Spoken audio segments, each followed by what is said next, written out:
So guys, before we get into what we have for today, I want to use this opportunity to apologize to some of you who saw the video that I uploaded on my channel today that has to do with what is happening in Rivers State. So after uploading that video, I saw comments as in old video, not even acknowledging that that video was actually an old video. Guess what? It was uploaded today by one of the platforms that I used their content, and I was not that careful to have noted that it was just a throwback. They were just trying to remind the public of what happened, previously in Rivers State. So when I uploaded it and I saw those comments, I felt I should address that in this video that I'm making. So I'm so sorry. I want to tell you guys that I'm committed to giving you guys authentic information, and I'm not here to look for views. That desperation is not there, that it must be that, okay, let me just bring up anything provided it gives me views. No, I am here to bring those videos that are not within your reach,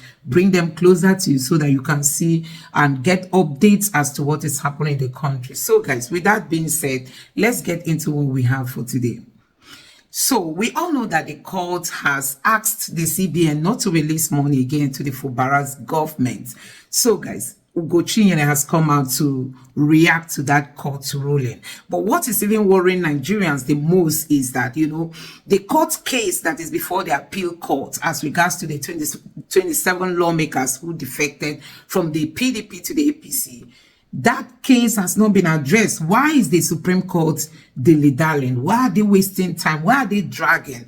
But they quickly rushed to ask CBN not to release money for FUBARA. So Ugochinyere has come out and he is not really happy. He has angrily reacted to the way our judges and our courts are handling issues that they really have to pay good attention to. So guys, I want to let you watch Ugochinyere's reaction after the court barred CBN from releasing money to FUBARA. Take a look. Today's judgment, which has been appealed, is an attack on our constitutional governance and an attempt to undermine the principles of federation. Now, how did a judge arrive at delivering judgment, knowing fully well that the subject matters upon which he wants to base his judgment on are all subjects of appeal, pending at the appeal court and the Supreme Court? And the issue of the legitimacy of those pro-Wike-sacked lawmakers who decamped at a time there was no division in their party PDP into APC, and their seat automatically by virtue of the constitution became vacant. All of a sudden, the judge was fully aware that the matter is still in appeal court and still in Supreme Court, and his attention was drawn to them. But he rushed to deliver a judgment to seize the sovereign allocation of the people of Rivers State based on a matter that is still being challenged. And not only that, there was petitions and manifest evidence that was brought before her of bias. But she still continued. So what was she rushing? Why was she rushing? To hear the matter in one day, reserve judgment, and then the next morning she has delivered the judgment. To achieve what? Just to throw Rivers, or attempt to throw Rivers into a state of anarchy. So this judgment is unenforceable. It will not stand. It has already been appealed.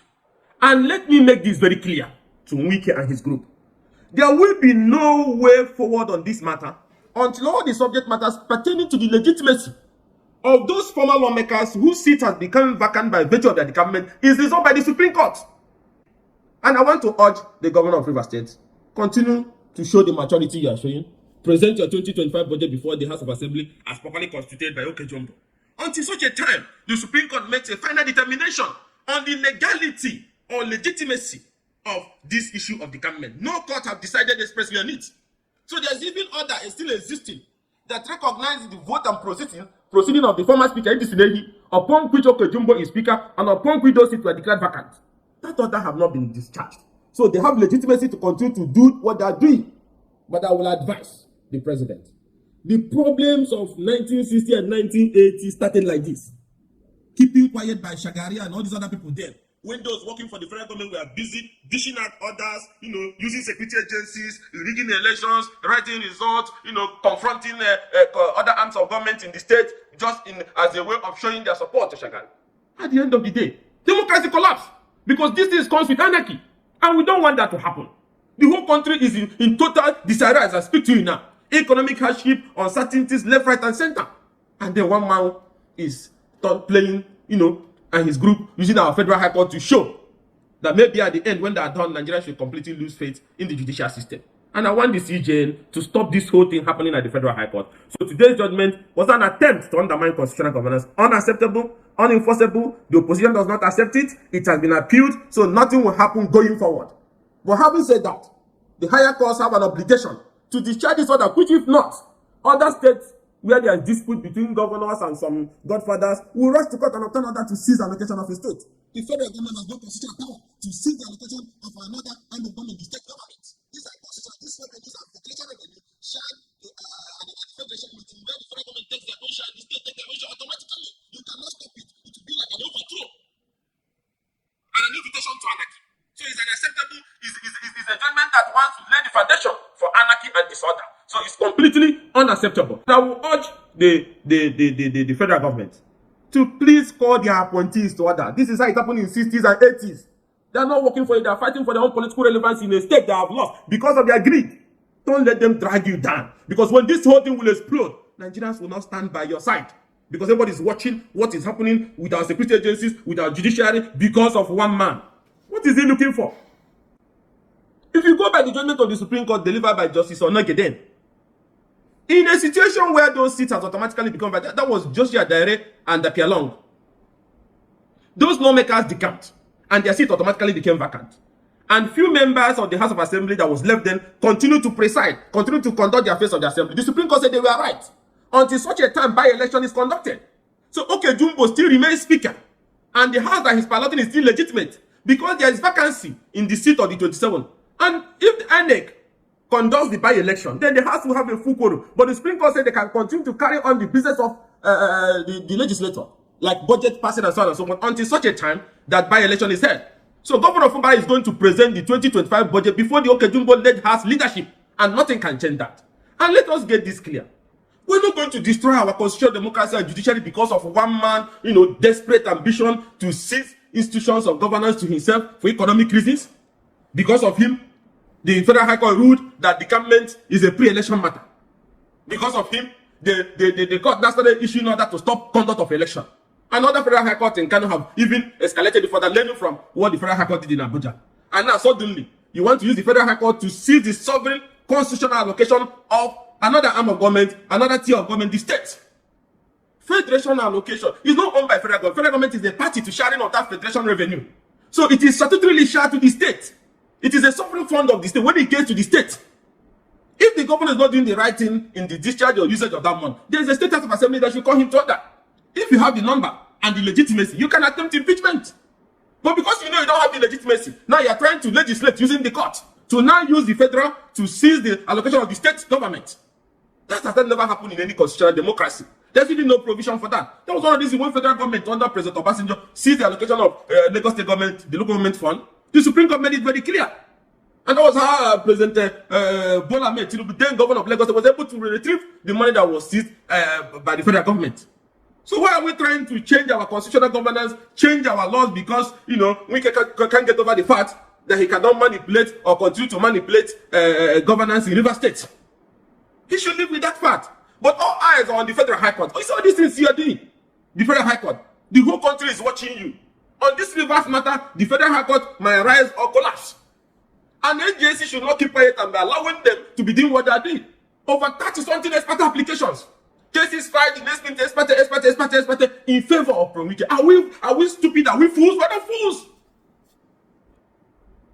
Judgment is not about dishing out of judgment. It is the perception. It is the belief that justice has been done. Where is the justice in almost over 30-20-something applications that have been granted? Even the ones that the judicial in state high court are brought to federal high court. Even when judges in federal high court are sitting, they will say, oh, they are not going to give Wike group what they want. They will transfer the cases to other judges. But the petition have been written against judges who have shown manifest bias. And the CJ allowed them to continue. That is how justice at the Malik judge continued, rushed it. Even the right of reply by those before her court, she shut them out and just arrived and they delivered judgment, seized allocation. That is going to be practically impossible. Now the government has appealed this judgment, and we're very confident that higher courts would discharge this order, which is unknown to our constitutional governance, which is a recipe for anarchy. And I'm calling on Rivers people to rise. You can see now that this is not about FUBARA, it's about one man's hatred for you people. He wants the state to be grounded. The last time their supporters Pro-Wike group, you are burning and bombing your local government headquarters, shooting at people, carrying bombs to rallies. So you can see this is madness. So guys, what Ugochinyere is actually trying to say in this video is that we know that FUBARA has appealed the court decision because the courts appear to be authenticating the 27 lawmakers who defected to still be the real lawmakers. So FUBARA has appealed that, in the court. We are waiting for the Supreme Court to rule. Now, that ruling is not forthcoming. They are just using a delayed tactics, to just delay that ruling while they keep tormenting FUBARA. I've not seen a country like Nigeria. I've not seen a country where, the judiciary is not even careful of what is happening within it. The judges are not careful. I mean, look at what is happening. Okay, now the court quickly went to rule that FUBARA shouldn't get money to run the state. While all these things are still pointing to one thing, are these lawmakers still lawmakers? The court has not decided on that, but the court is quickly going to stop FUBARA from getting money to run the state. So guys, all these things have political undertone. Honestly, our judiciary is compromised. And that is why people keep asking if Peter Obi should actually run in 2027. Because, see, the level of compromise in INEC is alarming. And like you can see, the level of compromise in our judiciary is alarming. See, the question remains, can Nigeria ever rescue itself from all this mess? These politicians, they've captured the system. Why is Tinubu not even worried about giving Nigerians dividends of democracy? It's because he knows at the end of the day, if he wants to be in Aso Villa for third term, he will be there. You can't argue it. I'm telling you. If Tinubu wants to rule Nigeria, like some of these African countries, like we've seen in places like Cameroon, Tinubu can do it. Because they know that the courts can just rule on anything and want Nigerians to believe it. Any other thing you are saying is falling on deaf ears. And that is where we are. So you can imagine FUBARA going to the court, telling the court to please look into this matter. These people defected. Their seats are vacant. Why are they still parading themselves as lawmakers? Instead of the court to see the urgency of this case and resolve it as quick as possible, they've piled it up. They've kept it there. They've left it untouched. And they are quickly going to rule for the CBN not to release funds for FUBARA to run the state. Meaning that FUBARA will not be paying salaries, will not be doing other important things that they have to do because it's all about the budget for 2024. So guys, honestly, I've not seen a country like this country. And people will do all these things. They will come out and boast and say, you cannot challenge me. I mean, Wike says it. He says it even in front of cameras that who can challenge him? And that is where we are now. As in, all these things are happening. People are just watching this playing live, like, like a TV show. And nobody is even mindful of what this thing can lead to.